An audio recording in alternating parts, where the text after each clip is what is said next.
വളരെ പ്രധാനപ്പെട്ട ഒരു വാർത്ത ലഭ്യമായ സാധ്യത നിങ്ങളെല്ലാവരും കാണുകയുണ്ടായി. കേരളത്തിനോടുള്ള കേന്ദ്രത്തിന്റെ ശത്രുതാ മനോഭാവം ഹൈക്കോടതി തന്നെ തിരിച്ചറിഞ്ഞിരിക്കുന്നു എന്നുള്ളതാണ് ഏറ്റവും പ്രധാനപ്പെട്ട കാര്യം.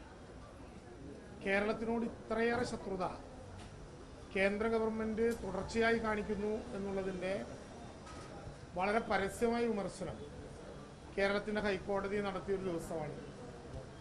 ജൂലൈ 30 നടന്ന ചൂരൽമല ദുരന്തത്തെക്കുറിച്ച് തുടർന്ന് ചൂരൽമലയുമായി ബന്ധപ്പെട്ട പ്രശ്നങ്ങളിൽ കേരളത്തിലെ ഗവൺമെന്റ് കേന്ദ്ര ഗവൺമെന്റിനെ സമീപിച്ചു നടത്തിയ മെമ്മോറാണ്ടത്തിലും അഭ്യർത്ഥനകളിലും ഏറ്റവും പ്രധാനപ്പെട്ടത് 2005 കേന്ദ്ര ഗവൺമെന്റിന്റെ പാർലമെന്റ് പുറത്തിറക്കിയിട്ടുള്ള ദുരന്ത നിവാരണ നിയമത്തിന്റെ സെക്ഷൻ 13 പ്രകാരം ഡിസാസ്റ്റർ ഓഫ് സീവിയർ നേച്ചറായിട്ടുള്ള ഒരു പ്രദേശത്ത് ഇരകളായിട്ടുള്ള മനുഷ്യരുടെ കടങ്ങൾ എഴുതി തള്ളാൻ പാർലമെന്റ് പാസാക്കിയിട്ടുള്ള നിയമം ദേശീയ ദുരന്ത നിവാരണ അതോറിറ്റിയെയും കേന്ദ്ര ഗവൺമെന്റിനെയും അധികാരപ്പെടുത്തിയതുപോലെ അവരുടെ കടങ്ങൾ എഴുതി തള്ളണം എന്ന ആവശ്യമായിരുന്നു. ആഗസ്റ്റ് മാസത്തിൽ സുമോമോട്ടോ കേസെടുത്ത കേരളത്തിൻ്റെ ഹൈക്കോടതി ഓരോ തവണത്തെ സിറ്റിങ്ങിലും കേന്ദ്ര ഗവൺമെന്റിന്റെ അഡീഷണൽ അഡ്വക്കേറ്റ് ജനറലിനോട്, അഡീഷണൽ സോളിസിറ്റർ ജനറലിനോട് എന്താണ് കടങ്ങൾ എഴുതി തള്ളുന്നതിനെ കുറിച്ചിട്ടുള്ള അഭിപ്രായമെന്നും എന്ന് എഴുതി തള്ളുമെന്നും ആവർത്തിച്ചു ചോദിച്ചിരുന്നു. ഏതാണ്ട് ഒരു വർഷക്കാലം പരിശോധിക്കുകയാണെന്നും വേണ്ട നടപടിയെടുക്കാമെന്നും കോടതിയുടെ മുമ്പാകെ പറഞ്ഞ കേന്ദ്ര ഗവൺമെന്റിന്റെ അഭിഭാഷകൻ ജൂൺ മാസത്തിൽ വളരെ വിചിത്രമായിട്ടുള്ളൊരു വാദം കോടതിയുടെ മുമ്പാകെ നിരത്തുകയുണ്ടായി. ആ വാദത്തിൽ കേന്ദ്ര ഗവൺമെന്റിന്റെ അഭിഭാഷകൻ പറഞ്ഞത് സെക്ഷൻ 13 ദുരന്ത നിവാരണ ആക്ടിന്റെ സെക്ഷൻ 13 എന്ന കടങ്ങൾ എഴുതിത്തള്ളാനുള്ള അധികാരം ഞങ്ങൾ എടുത്തു കളഞ്ഞിരിക്കുന്നു എന്നാണ്.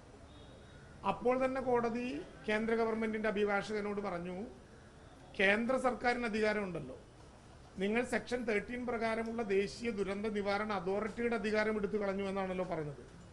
എന്നാൽ ഇത് കേന്ദ്ര ഗവൺമെന്റിന്റെ അധികാരമാണ് എന്ന് ഞങ്ങൾക്കറിയാം, ഞങ്ങളെ പഠിപ്പിക്കേണ്ട, ഈ കാര്യത്തിൽ കൃത്യമായ നിലപാടെടുക്കണം എന്ന് ജൂൺ മാസത്തിൽ തന്നെ കേന്ദ്ര ഗവൺമെന്റിന്റെ സോളിസിറ്റർ ജനറലിനോട് വീണ്ടും കോടതി പറഞ്ഞു.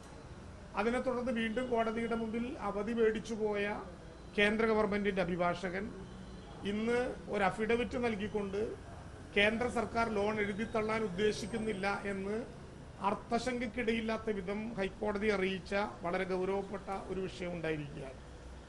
സഹായിക്കാൻ നിങ്ങൾ തയ്യാറായി അല്ലെങ്കിൽ അത് ജനങ്ങളോട് പറയൂ എന്നാണ് കോടതി എന്ന് പറഞ്ഞത്. ഇതിനേക്കാൾ കൂടുതലായിട്ട് എന്താണ് കോടതി പറയുക? കോടതി പറഞ്ഞു, കേരളത്തെ സഹായിക്കാൻ നിങ്ങൾ തയ്യാറാകുന്നില്ലെങ്കിൽ അത് ജനങ്ങളോട് പറയണം എന്നു മാത്രമല്ല, കേരളത്തിലെ പ്രത്യേകിച്ച് ചൂരൽമലയിലെ ജനങ്ങൾക്ക് വേണ്ടി, സർക്കാരിനു വേണ്ടി കോടതി പറഞ്ഞു, കാരുണ്യമല്ല കേരളം തേടുന്നത്, നിങ്ങൾ കേരളത്തിന് ലഭ്യമാകേണ്ട ന്യായമായ അവകാശമാണ്. വായ്പ എഴുതിത്തള്ളൽ കേന്ദ്രത്തിന്റെ അധികാരപരിധിക്ക് പുറത്താണെന്ന് പറഞ്ഞ കോടതിയിലെ കേന്ദ്ര ഗവൺമെന്റിന്റെ അഭിഭാഷകനോട് ഭരണഘടന വായിച്ചിട്ട് വരാൻ ഒരു കോടതി പറയുക. ഇതിനേക്കാൾ മോശമായിട്ടുള്ള എന്താണ് ഇനി കേന്ദ്രം കേൾക്കാനുള്ളത്? കേന്ദ്രത്തിനെ പ്രതിനിധീകരിക്കുന്ന അഭിഭാഷകനോട് നിങ്ങൾ ആരെയാണ് വിഡ്ഢികളാക്കാൻ നോക്കുന്നത് എന്ന ചോദ്യം പോലും കോടതി ചോദിച്ചു. കേന്ദ്ര ഗവൺമെന്റിന്റെ അഫിഡവിറ്റ് അങ്ങേയറ്റം അസ്വാസ്ഥ്യമുണ്ടാക്കുന്നു എന്നാണ് കോടതി കേന്ദ്ര ഗവൺമെന്റിന്റെ ഈ നടപടിയെക്കുറിച്ച് പറഞ്ഞത്. അതിലേറ്റവും ഗൗരവമായി നമ്മൾ കാണേണ്ട ഒരു കാര്യം, കോടതി കേന്ദ്രത്തിനോട് പറഞ്ഞത്, ഞങ്ങളുടെ കയ്യിൽ അധികാരം ഇല്ലാത്തത് കൊണ്ടല്ല, ഒരു കോൺസ്റ്റിറ്റ്യൂഷണൽ മൊറാലിറ്റി ഉള്ളത് കൊണ്ടാണ് ഞങ്ങൾ അധികമായ വർത്തമാനം പറയാത്തത്. ഇതിനേക്കാൾ കൂടുതൽ ഇനി എന്താണ് പറയേണ്ടത്? കോടതി പറയുകയാണ്, ഞാൻ ഇതുവരെ കേട്ടിട്ടില്ല, ചിലപ്പോൾ അങ്ങനെ നേരത്തെ കോടതി പരാമർശങ്ങൾ ഉണ്ടായിട്ടുണ്ടോ എന്ന് എനിക്കറിയില്ല,